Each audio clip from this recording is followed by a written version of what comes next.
Exoplanet Travel Bureau is a great website by NASA. Here you can experience how it will be on an exoplanet by moving around in 360 degree.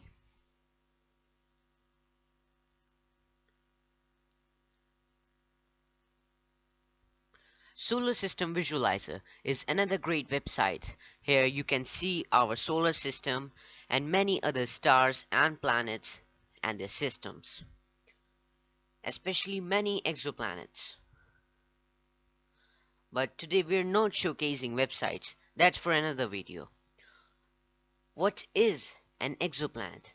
An exoplanet is what lies outside our solar system and orbits another star. They can be really weird. But the question is, will we ever be able to visit an exoplanet and make it our next home? When will we be able to land on an exoplanet? But first things first, how do we find exoplanets?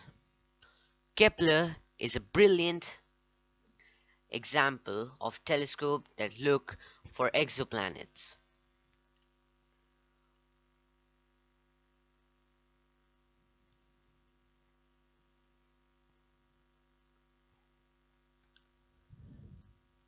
Here this is the Milky Way galaxy, and that spot that is very bright you can see there are exoplanets discovered by Kepler.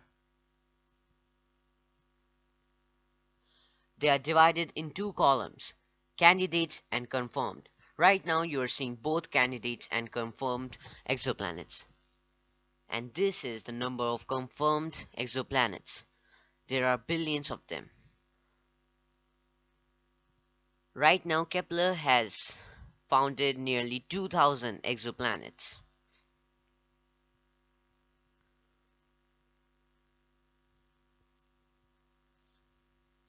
As we come near and zoom in, we get to our sun. There are different ways of finding exoplanets.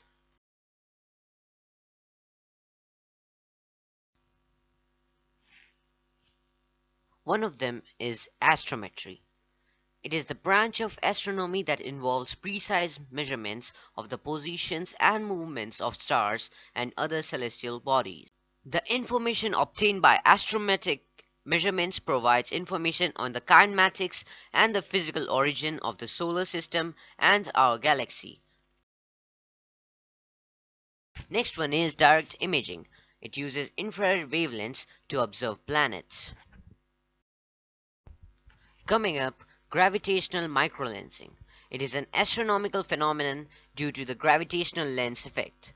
It can be used to detect objects that range from the mass of a planet to the mass of a star regardless of the light they emit. Radial velocity is the most effective method for locating exoplanets. The radial velocity method relies on the fact that a star does not remain completely stationary when it is orbited by a planet. Transit method. This method detects distant planets by measuring the minute dimming of a star as an orbiting planet passes between it and the Earth. The passage of a planet between a star and the Earth is called a transit. The Habitable Exoplanet Observatory, HAB-X, is designed to do exactly what its name implies: observe potentially habitable exoplanets around Sun-like stars. The proposed Habitable Exoplanet Imaging Mission will use a star shade to observe exoplanets around a bright host stars.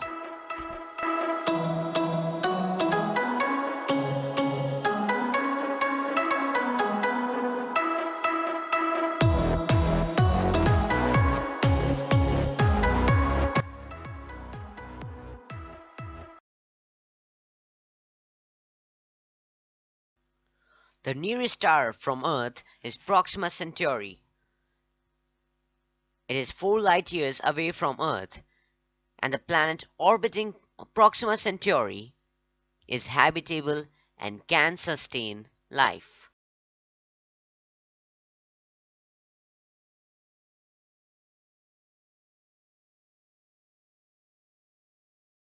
This diagram shows how small Proxima Centauri is from our Sun.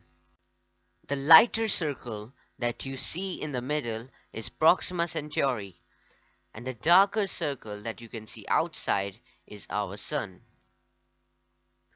The planet orbiting Proxima Centauri is a super-Earth called Proxima Centauri b. It has liquid water on it and can sustain life.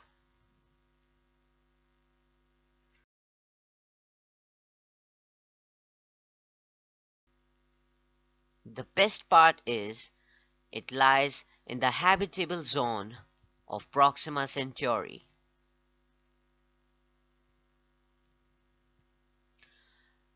The solar system of Proxima Centauri is very small than our solar system.